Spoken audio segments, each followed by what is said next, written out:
Part of what's been fun about collaborating on The Mandalorian with Lucasfilm and Disney is that we have been able to see through a few technical innovations and a few firsts that I think are going to have a lot of impact on the way television and movies are made moving forward. In partnership with ILM and Epic, we have put together a system whereby which we can have game engine, real-time render, and video wall technology coming together to create a backdrop for the big, beautiful world of Star Wars. The volume is 21 feet tall, it's 75 feet in diameter, run by 7 machines, pumping the visuals onto the screen that's being created in pre-production and can be on the screen within 24 hours of being finaled. It's incredibly impressive when you first walk out there because it completely surrounds your peripheral vision. And you really quickly forget that you're indoors and you're not out on some planet's surface. It feels like a real three-dimensional environment surrounding you because it is a three-dimensional environment.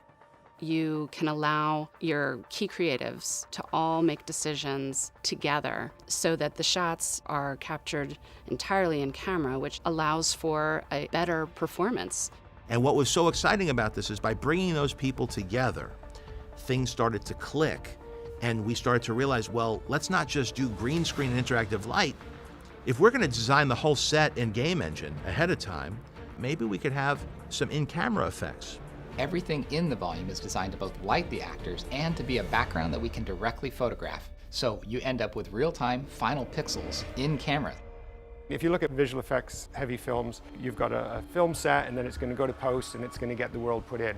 Here we're considering all of that at the same time, and how do we create a background and foreground that live together on the volume harmoniously. When we started to play with the idea of using Unreal Engine for virtual production, that's one of the things that Richard and John started to embrace, is that you've got this very dynamic world where you can have randomization of things and find the happy accident that gives you the perfect shot. Being able to see the actors point at things and see what they're looking at was pretty transformative. It gave everybody context, with the added benefit that if you want to move a mountain from there to there, you can do it instantly.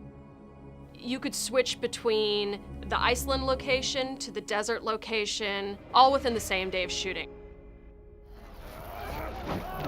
The ability to shoot a 10-hour dawn is extraordinary. To shoot any sequence where you say, oh, this world's not quite right, let's just move it a little bit.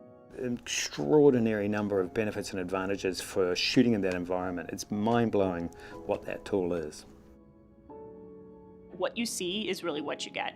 And that's something that really means a lot to filmmakers, especially those who have worked with a more traditional approach in the past. Shots of character in a vehicle traveling through a complex environment. It's always very difficult to do believably on stage. LED screens are a wonderful solution to that problem, because what you're doing is you're taking this technique of image-based lighting that we've been using in computer graphics for years, and use it to light a subject. And then we would do shoots where we would texture map real lit surfaces onto our game engine Geo, and so the camera could move anywhere. We would do interiors, like Werner Herzog's office.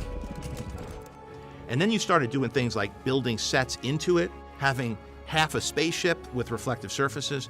And so it became exciting because by the end of the season, it was like, let's start designing sets around what this could do well. Just like the good old days. With Star Wars, we're building on a rich legacy of innovation, and getting to partner with Jon Favreau to make his ambitious vision a reality, it's really a game changer for filmmaking.